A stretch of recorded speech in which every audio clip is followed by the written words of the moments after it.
Su abogado susurró 5 palabras y vi cómo el color le abandonaba la cara a Vincent. 5 palabras que en boca de alguien que anda harto de fusilar contratos por encargo, sonaban más a sentencia que a tregua. Fue en ese segundo cuando todo el mundo pensó que él lo había ganado todo. Y ese es el punto. Mi esposo se llevó todo en el divorcio, o al menos eso creía. Nunca supo lo que realmente estaba quitando, y yo, pacientemente, había aprendido a esperar. Soy Alexis Dunst. Conocí a Vincent cuando tenía menos de 25 años. Él había empezado a hacerse un nombre, y yo era la típica chica lista para trabajar y enamorarse de la idea de la seguridad. Me convertí en su mano derecha, contable a ratos, gestora siempre, madre cuando tocaba, reparadora de reputaciones cuando algún asunto público se torcía. Durante 11 años fui la persona detrás de sus decisiones públicas, la que pasaba noches revisando facturas mientras él posaba para fotos.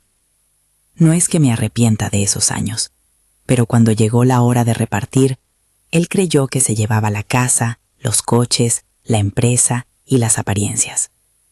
Creyó que se llevaba todo. Lo que no vio venir fue que yo ya llevaba 3 años preparándome. Si te gusta este tipo de historias, suscríbete y dime en los comentarios desde donde me miras. Prometo que la historia merece que sigas hasta el final. La primera vez que sospeché que había algo raro fue a las 3 de la mañana. Hay una especie de claridad nocturna que te obliga a mirar lo que, de día, es fácil ignorar. Yo llevaba años mirando balances, aprobando pagos, autorizando tarjetas que siempre parecían para la empresa. Aquella madrugada abrí la cuenta corriente conjunta no por curiosidad morbosa, sino porque necesitaba pagar a un proveedor. Lo que encontré fue una arquitectura de gastos que no encajaba con la vida que llevábamos. Transferencias a cuentas con nombres que no conocía, pagos recurrentes a hipotecas en domicilios que yo no reconocía, líneas de crédito que parecían devorar cifras y no generar ingresos. Había inversiones que se habían volatilizado sin que al menos yo lo supiera, y escondido entre los movimientos, un patrón. El dinero no volvía a casa. No voy a decir cifras que no puedo probar aquí, porque no las invento. Donde el detalle no aparece en documentos, diré indefinido. Pero hubo suficientes indicios como para encender una alarma. Múltiples obligaciones asociadas a propiedades y carros, gastos de tarjeta a nombre de terceros, movimientos a sociedades pantalla cuyo propósito era, en el mejor de los casos, opaco. Fue doloroso, claro, no por el dinero en sí, sino por la traición. Y para alguien que había dejado su carrera parcialmente aparcada por sostener un proyecto familiar, la sensación fue de vértigo. Podía confrontarlo y arriesgar que todo explotara sin control. O podía proteger lo que realmente me pertenecía por derecho, o mejor dicho, por legado. Mi abuela, que me dejó algo cuando falleció, había sido una mujer con un sentido de prudencia que yo no valoré hasta después. Tenía un IRA y una suma heredada que estaba destinada a Tyler, nuestro hijo.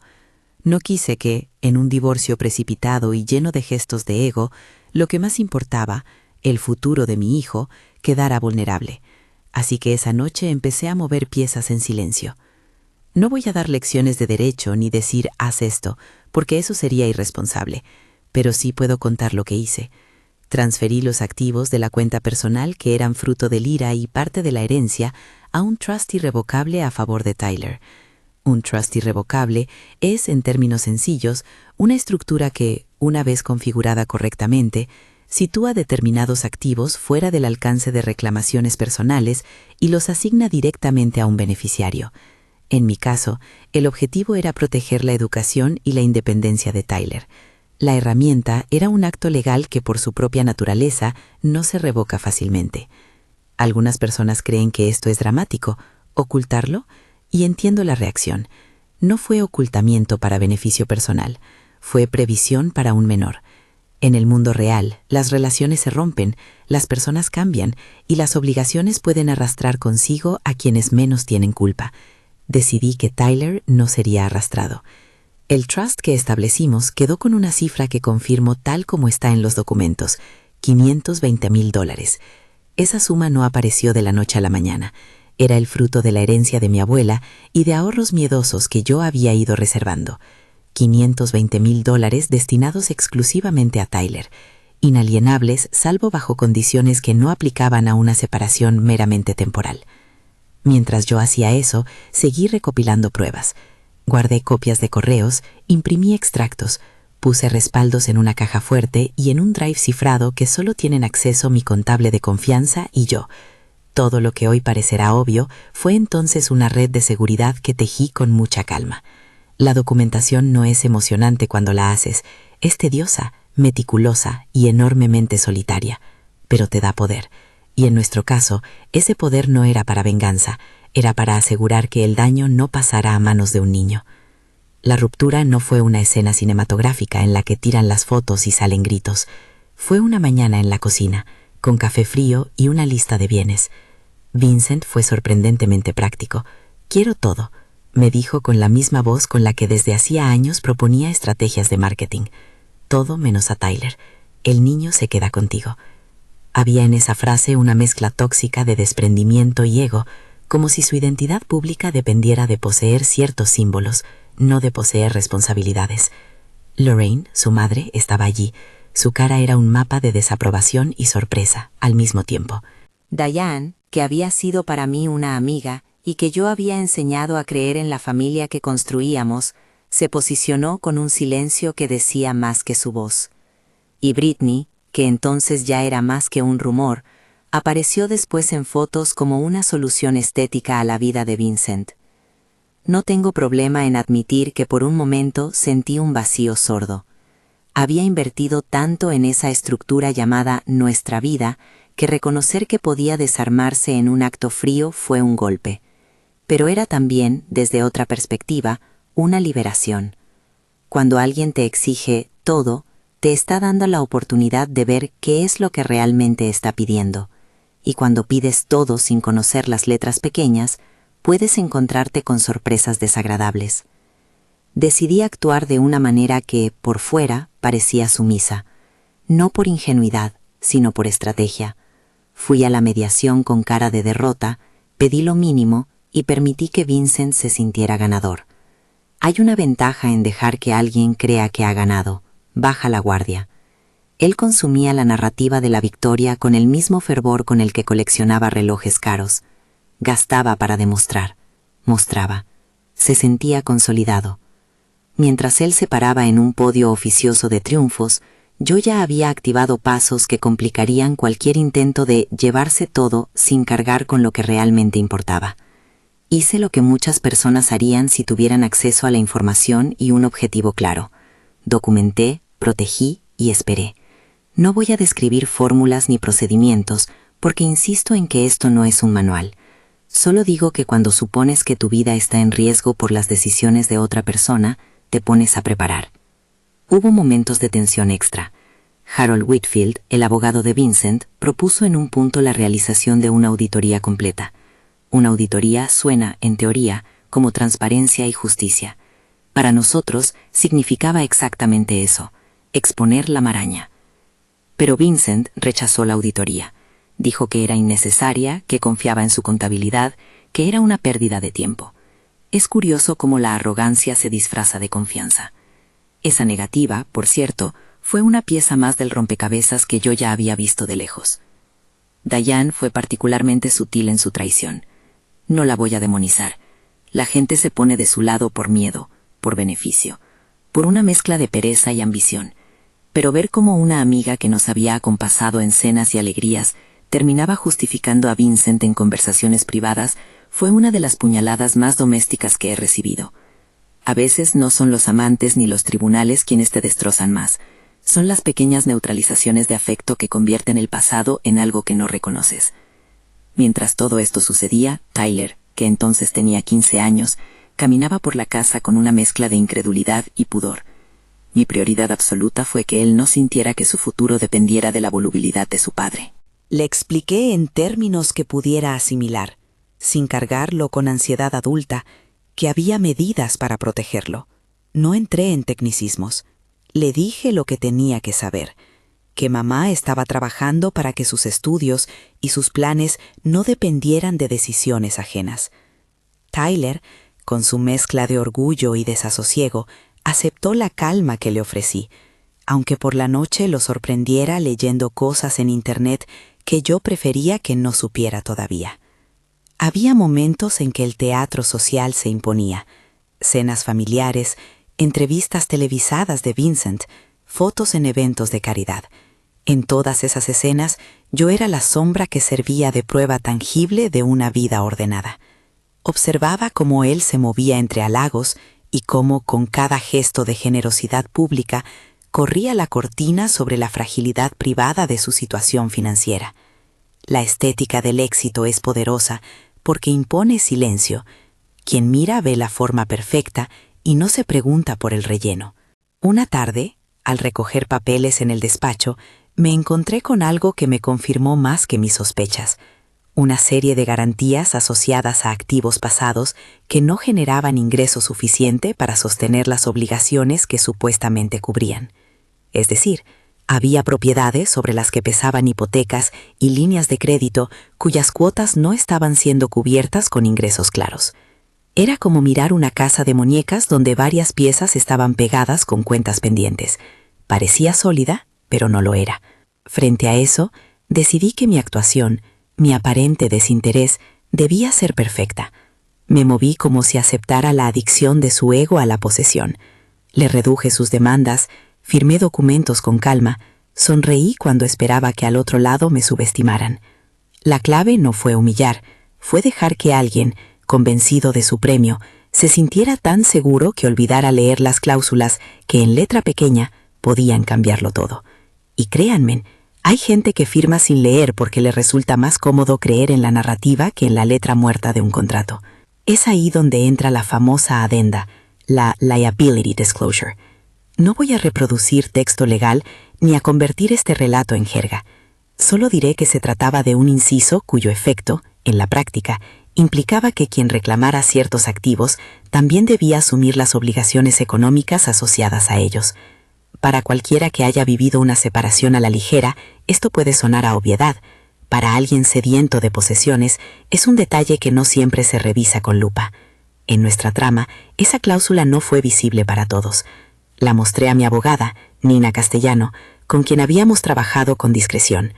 Nina entendió de inmediato el valor de esa pieza, no como venganza, sino como justicia de equilibrio.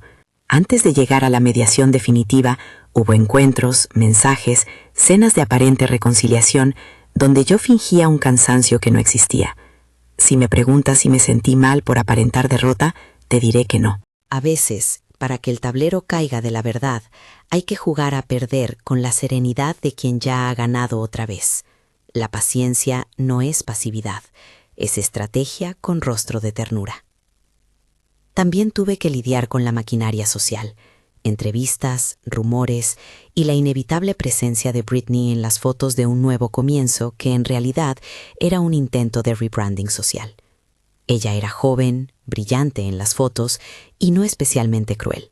Muchas veces la gente nueva en una relación es el pegamento que ayuda a cubrir grietas. No me gustó verla en las cenas que antes hacíamos en familia, pero tampoco dediqué mi energía a perseguirla. Eso habría sido darle a Vincent el drama que buscaba. Mejor que se sintiera vencedor. No hay nada más devastador para el ego de un hombre orgulloso que descubrir que su victoria viene con cadenas. Entretanto, mis documentos crecían. Tenía extractos que mostraban transferencias a propiedades no declaradas, copias de contratos y, lo más importante, un registro cronológico que demostraba que yo había tomado medidas varias semanas antes de la petición formal de divorcio. Hay un detalle que vale la pena subrayar: la temporalidad. No se trata de un arrebato. Se trata de 3 años de observar movimientos, de tomar notas, de aprender a no dejar todo en manos de la apariencia. 3 años es mucho tiempo para construir un plan silencioso. No por astucia maquiavélica, sino por una mezcla de prudencia y temor al daño colateral. Cuando llegó el momento de sentarnos en la mesa de la mediación, algo maravilloso ocurrió. Vincent firmó convencido. No voy a describir la mediación como una escena cinematográfica llena de lágrimas. Fue en su mayoría una serie de gestos profesionales, de papeles que cruzaban por encima de un tablero de madera y manos que apretaban bolígrafos. Harold, su abogado, tenía la costumbre de hablar en frases cortas y seguras. Detrás de su rostro había el cálido brillo de la certeza de alguien que piensa que todo está resuelto. Lorraine aplaudía en silencio, orgullosa de lo que su hijo estaba consiguiendo, y Diane, a mi lado, evitaba mirarme a los ojos. Firmó, no porque entendiera cada cláusula, insisto, hay gente que no lee, sino porque para él aquello era la coronación de un triunfo que su ego había anhelado. En ese momento yo no hice una celebración. Me limité a respirar, a sentir la calibración exacta entre lo que había protegido y lo que había cedido. No fue euforia, fue alivio templado. Después de la firma vino la calma aparente. Vincent salió con una sonrisa tan amplia que casi parecía una exhibición. Celebremos lo que se quiere interpretar como victoria. Si alguien se quiere llevar todo, que lo haga. Pero aquí entramos en la ironía que corona toda esta historia. Algunas cosas que parecen tesoros son en realidad deudas con traje nuevo, y algunas posesiones, presentadas sin las etiquetas correctas, terminan siendo bombas de tiempo que explotan en manos de quien no las leyó. Cuando volvimos a casa, por la noche, la casa parecía igual que siempre, pero el aire tenía algo distinto, una especie de quietud que precede a la tormenta. Haber cedido en apariencia me permitió algo que ningún ataque frontal habría conseguido, dejar que su confianza, esa que adoraba brillar ante el público, me brindara una ventaja. No hice nada dramático. Seguí registrando, conservando, manteniendo en orden la documentación que, tarde o temprano, demostraría que la estética del éxito de Vincent estaba pegada con deudas que él, en su imprudencia, acabó por aceptar. En los días siguientes, él empezó a gastar con una generosidad desaforada, como si el tener lo hiciera invulnerable. Compró un reloj que no necesitaba y organizó cenas con gente que antes veíamos en actos de caridad. Su amante se mostraba como la prueba visible de que la vida seguía. Lo que ellos no sabían es que cada nuevo gasto no solo mermaba el capital a corto plazo, sino que aumentaba la exposición ante acreedores que ya rondaban en silencio. La lógica era simple. Si cargas con activos ajenos, también cargas con las obligaciones que los acompañan. La cláusula estaba ahí, pero no todos la vieron con la misma lente. Mi vida continuó. Trabajo, Tyler, clases de diseño que empecé a tomar en ratos libres porque necesitaba algo para mí. Pero el tablero legal seguía vivo. En mi equipo, Nina me remitía correos con comentarios de calma, que todo estaba en su sitio, que las pruebas estaban ordenadas, que la liability disclosure era efectivamente una pieza crucial. No me sentía vengativa, me sentía protegida, y eso es un matiz que quiero dejar claro. La justicia poética que este relato contiene no nace de la humillación del otro, sino del equilibrio restaurado. Hay quien entiende el orgullo como un motor destructivo. Yo lo veo, en parte, como un combustible que puede nublar la lectura de papeles. Vincent, en su afán de poseer, olvidó que la letra pequeña existe para equilibrar riesgos. No estoy diciendo que todo sea karma automático, solo afirmo que, en nuestra historia, la paciente conservación de evidencias y la prudencia financiera resultaron en algo que, en apariencia, él no supo valorar. Y sin embargo, aún no he dicho todo. Aún quedan cartas que no se han jugado en público, y la sala donde se juramentan acuerdos guarda sorpresas que él ni imagina. Hay una parte que todavía está por revelarse en voz alta, una pieza del rompecabezas que transformará la sonrisa de Victoria en una expresión de asombro. Pero ese episodio pertenece al siguiente tramo de la historia. Por ahora, lo que importa es entender cómo una persona puede creerse dueña de todo, sin darse cuenta de que en realidad lo que se está llevando es la responsabilidad que esas posesiones arrastran. No digo esto para regodearme. Digo esto con la serenidad de quien ha mirado el precipicio y ha decidido proteger lo que le importa. Mi hijo está a salvo. El trust de 520. $000 está ahí para que sus estudios y su camino no dependan de fantasías. Yo he empezado de nuevo con una base modesta.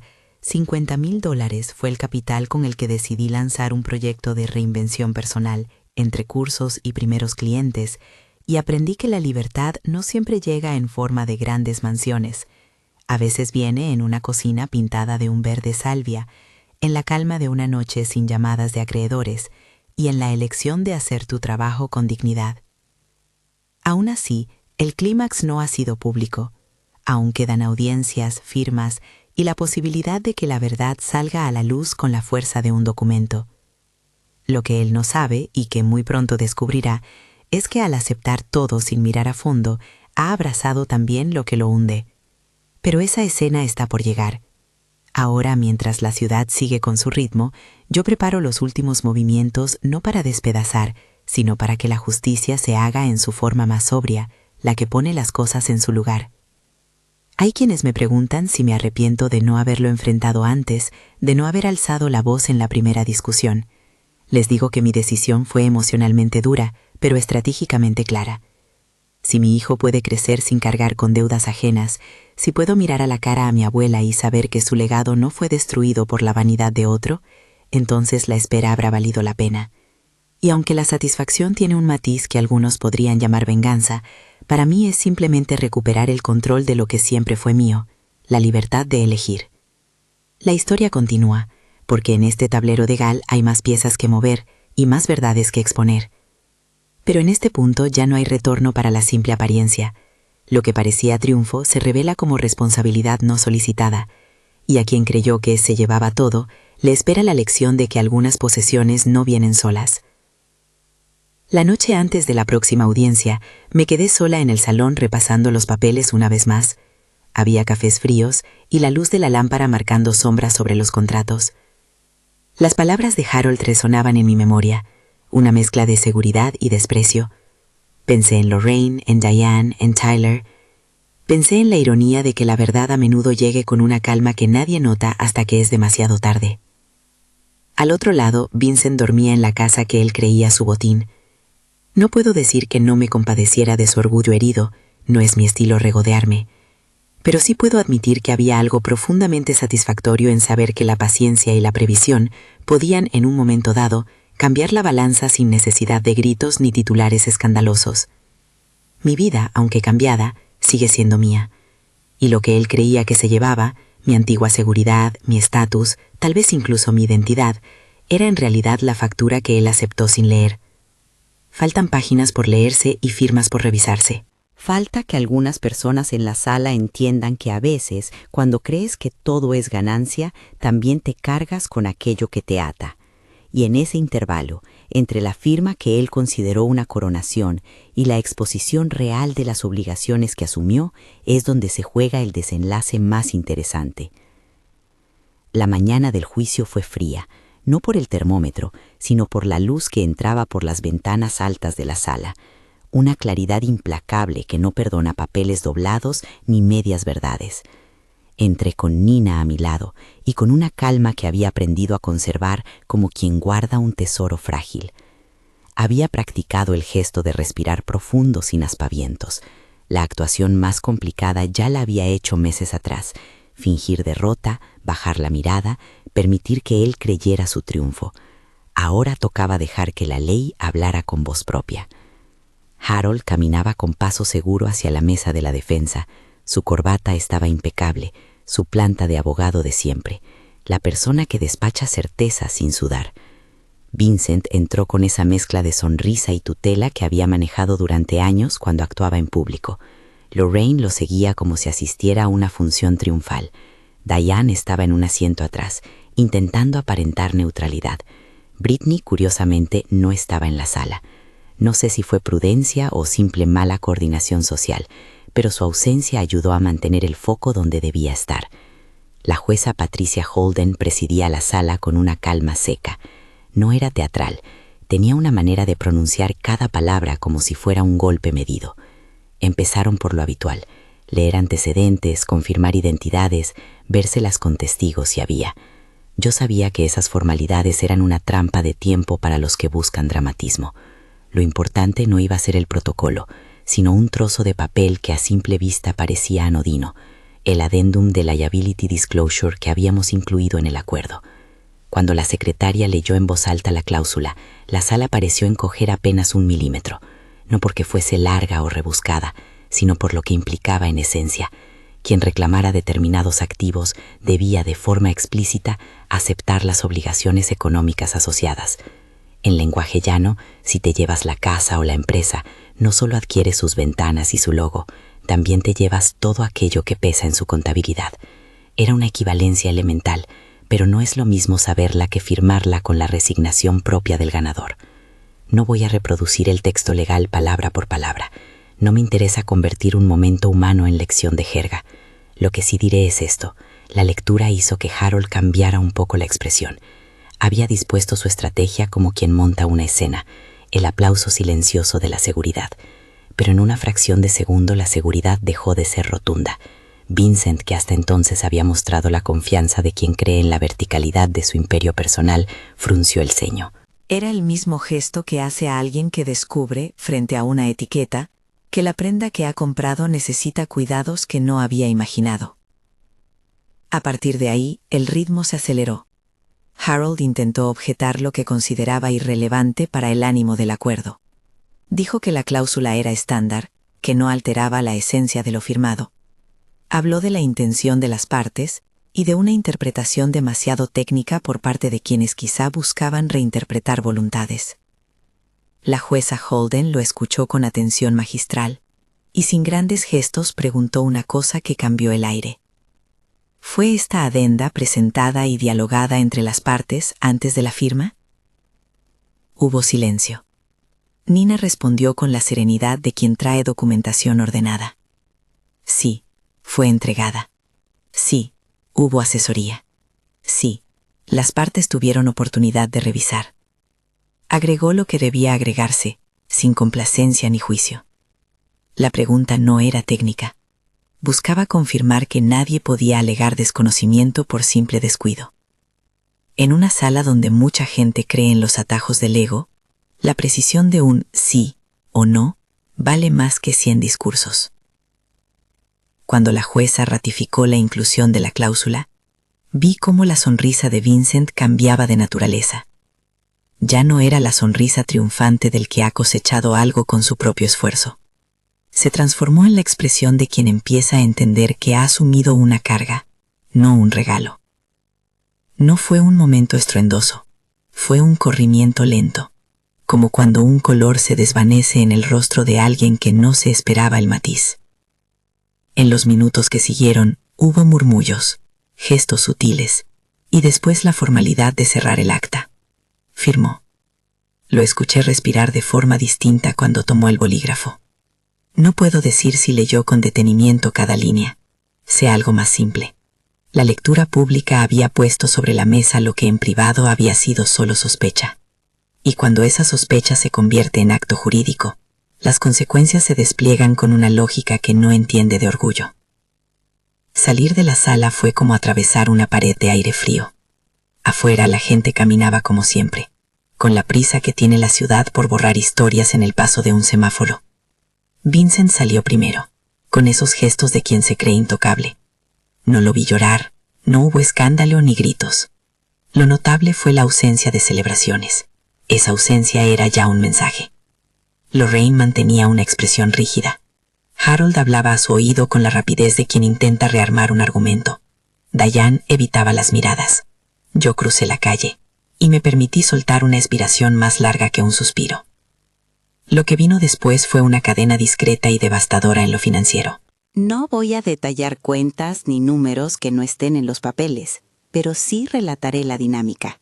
Acreedores empezaron a llamar con mayor insistencia, bancos cerraron líneas de crédito que antes parecían eternas, y proveedores, que habían confiado en los buenos días de la empresa, comenzaron a pedir garantías. No fue una caída instantánea, fue un proceso de erosión que se aceleró porque la visibilidad pública de la firma hizo que quienes tenían exposición se sentaran a hacer cuentas con más rigor. La empresa, que había funcionado como un escenario brillante, empezó a mostrar grietas administrativas, contratos en revisión, proveedores con factura pendiente y una estructura de costes que requería liquidez que ya no surgía con la rapidez de antes. Harold hizo lo que pudo. Habló con bancos, presentó planes de salvamento, buscó cuentas donde ya solo quedaban pilas de papeles. Pero es difícil reconstruir algo cuando el material con que está construido aparece retapizado por obligaciones que no dejan liquidez. Una decisión que tomó un acreedor fue la de congelar ciertas cuentas hasta revisar la nueva exposición. Otra fue la de solicitar garantías adicionales en contratos vigentes.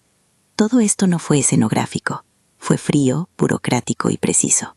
Lo que para la mirada pública era una telenovela de divorcio, en la trastienda era una serie de llamadas frías y correos donde los términos riesgo y cobertura se repetían como plegarias. Los efectos se reflejaron en el entorno humano. Vi a Vincent en algún momento haciendo llamadas con la voz quebrada de quien sabe que su reputación no compra efectivo. Vi a Diane buscarme por teléfono con un perdón que sonaba a demanda de perdón y alivio propio más que a culpa verdadera.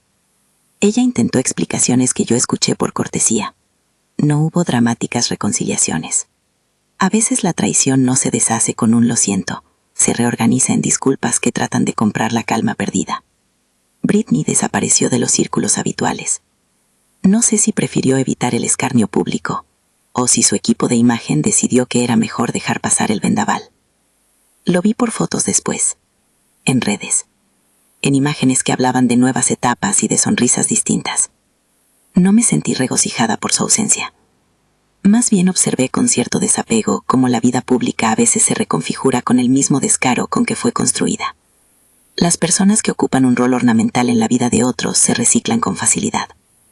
Lo preocupante para mí no eran los rostros nuevos en la vida de Vincent, sino que la estructura que había soportado tantas apariencias empezara a ceder.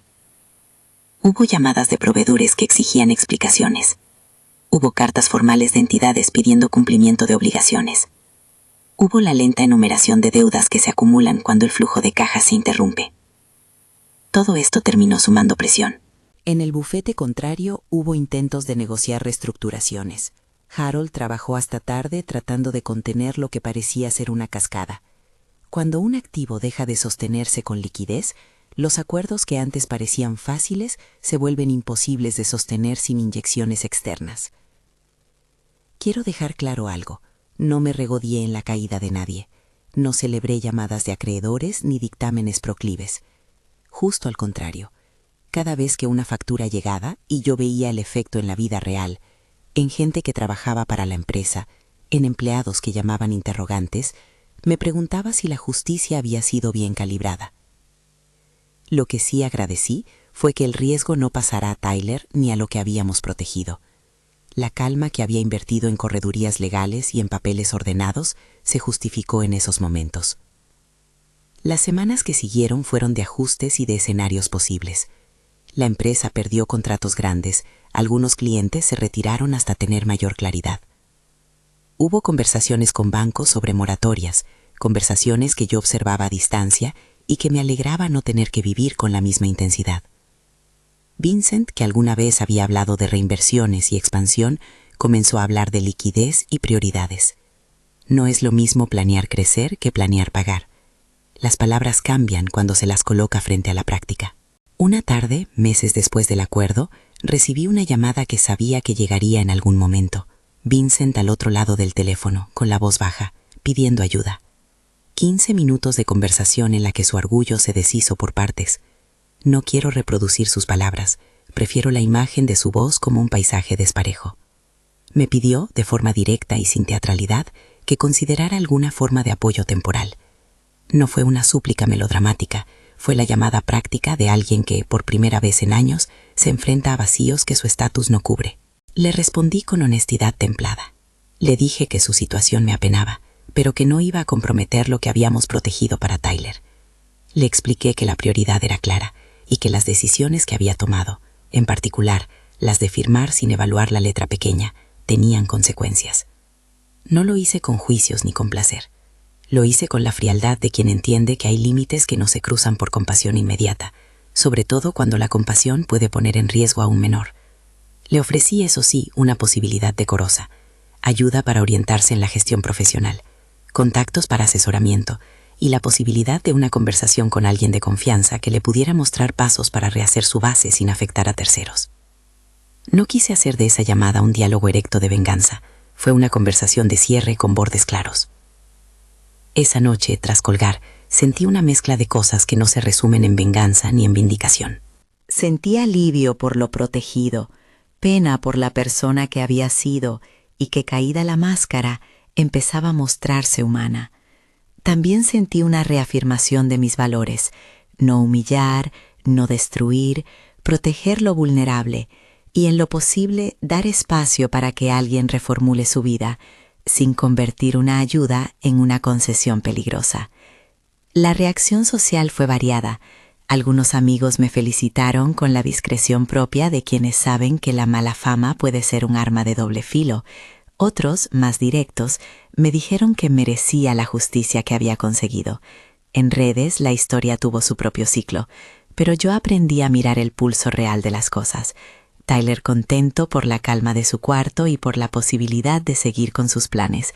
La abuela en los recuerdos que tantas veces le conté sobre prudencia, con su presencia simbólica en cada decisión, y yo con mi pequeño proyecto asomando como esperanza. Hablemos de eso, la reconstrucción. No fue instantánea ni espectacular. No llegué a una mansión ni a una cuenta de triunfos. Empecé con $50,000, una suma que, en mi caso, se convirtió en capital semilla para reinventarme. Cursos, materiales, una cámara para registrar espacios y un portátil para diseñar presentaciones. Me matriculé en un curso de diseño de interiores porque necesitaba una lengua propia para mis manos, algo que no estuviera ligado a la imagen de otra persona. Fue terapéutico aprender a entender la luz de un cuarto, a elegir telas que sujetaran la mirada y a ver cómo un tono de pintura puede cambiar el ánimo de quien lo habita. Mi primer cliente fue alguien local, con una vivienda modesta y deseos sencillos: transformar la entrada y la cocina en espacios que invitaran a tranquilidad. No lo cuento como un triunfo financiero, lo narro por el simbolismo. El proyecto me obligó a salir de esquemas y a recordar por qué me gustaba crear, por la posibilidad de mejorar la vida cotidiana. Pintamos la cocina de un color verde salvia que me sigue pareciendo la decisión de estilo más acertada que he tomado. Es un tono que invita a la calma y que, en noches de mucho ruido interior, me recuerda que la casa puede volver a ser un refugio sin grandes despliegues.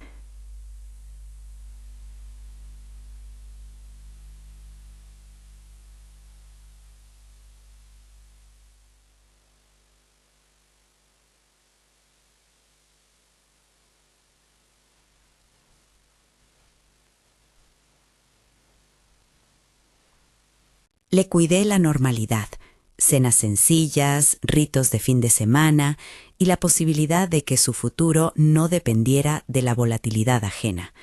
El trust de $520,000 que habíamos fijado para él sigue siendo y será su reserva.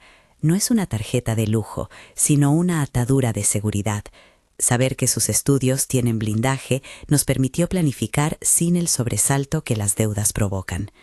Conforme la vida fue reordenándose, los ecos del divorcio se hicieron más lejanos. Vincent continuó con la tarea que ahora le tocaba: recomponer una vida con menos postureo y más realismo.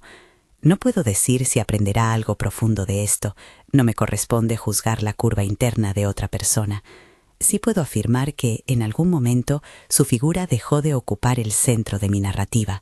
Eso no ocurrió por indiferencia, ocurrió por decisión consciente de no alimentar el protagonismo de su caída. Diane llamó de nuevo. Fue una conversación breve, con un siento mucho que sonó más sincero que el anterior. Acordamos mantener distancia. La amistad había quedado alterada por lo que ella eligió ser en la crisis. La relación con Lorraine, la madre, fue más compleja. Hubo mensajes de condolencias mezclados con defensas de su hijo. A veces el dolor de alguien se manifiesta en lealtad ciega. No busqué cerrar la herida para otros, solo me concentré en poner límites que me permitieran vivir con la corrosión de rencores permanentes. Voy a hablar de la sensación que me acompañó en todo esto, la paciencia calculada. No es un elogio a la maniobra fría, es una elección que en su momento me pareció la menos destructiva. Esperar no significó no hacer nada. Esperar fue documentar, fue proteger, fue cuidar a quien más importaba. Cuando la verdad sale a la luz, no siempre lo hace con trompetas. A veces lo hace con la monotonía de un papel firmado que contiene, en su letra pequeña, la honra de lo que es justo. No quiero que esto suene a manual ni a estrategia replicable. Cada historia tiene su contexto, cada documento su peso y cada juez su interpretación. Solo relato lo que ocurrió en mi caso, y si alguien escucha la historia buscando una moraleja práctica, diría que la prudencia es un valor que no siempre se valora en caliente. No es una receta, es una experiencia. El epílogo de mi vida cotidiana no se parece al relato de un retorno fulgurante. Tiene cafés en los que estructuro proyectos, llamadas con proveedores para pedir muestras de telas, tardes en las que acompaño a Tyler a elegir su universidad. Tiene noches en las que me aparece la risa fácil por algo pequeño y mañanas en las que me sorprendo organizando la agenda con la calma de quien sabe que controla su tiempo. Me compré una cocina modesta, la pinté de verde salvia y colgué unas botellas en un estante que me gustan. Son detalles que no enorgullecen a nadie excepto a mí. La última vez que vi a Vincent fue una visita breve. Tocó a la puerta de la casa con la humildad de quien pide lo que no tiene. No hubo reproches largos. Hubo una conversación mediana, casi banal, sobre cómo rehacer el camino. Le ofrecí de nuevo el contacto de alguien que podía orientarle profesionalmente, y le dije que si su intención era sincerarse y reconstruir, entonces nuestras interacciones serían de apoyo profesional, no de rescate personal. Fue una despedida elegante, porque no quise que la escena terminara en daños mayores. Hoy, cuando miro atrás, pienso en la ironía central. Toda esa vida que él creyó haberse llevado resultó en gran medida en una lista de responsabilidades que asumió sin medir. Él quiso todo y se encontró con la factura de lo que todo conlleva. No lo digo con regocijo, lo digo como constatación de que la letra pequeña existe y que a veces la paciencia transforma lo aparente en equilibrio. Si hay una lección humana en todo esto, es que la dignidad se preserva de formas distintas. A mí me sirvió proteger lo que importaba, documentar con orden y aprender a vivir en lo propio. No me convertí en alguien vengativa, me convertí en alguien que eligió ser coherente con sus valores y con el futuro de su hijo. La justicia poética que algunos ven es para mí la consecuencia de haber priorizado aquello que no se compra ni se exhibe: la calma, la previsión y la ausencia de espectáculo. Antes de despedirme, quiero decir una cosa sencilla. Si esta historia te ha resonado de alguna forma, hay muchas más historias en las que el papel y la paciencia juegan roles clave. Suscribirse al canal ayuda a que lleguen más relatos que, como este, mezclan lo humano con lo legal sin convertirlo en un manual. Si te apetece, suscríbete, comparte y dime en comentarios desde dónde me estás viendo. Tal vez en alguna de esas historias encuentres una compañía para tu propia reconstrucción. Cierro esta parte con una imagen que me sigue acompañando: la lámpara de mi cocina iluminando la mesa donde ahora trabajo, un cuaderno con anotaciones de proyectos y la presencia tranquila de Tyler leyendo a mi lado. No es mucho para un escaparate, pero es todo lo que necesito para saber que aprendí a recuperar mi vida sin entregar el futuro de quien más quiero. Mi esposo se llevó todo en el divorcio, o al menos eso creyó. Nunca supo lo que realmente estaba quitando, la responsabilidad silenciosa que ahora lo acompañaba, mientras nosotros, con trabajo y paciencia, íbamos recomponiendo el nuestro.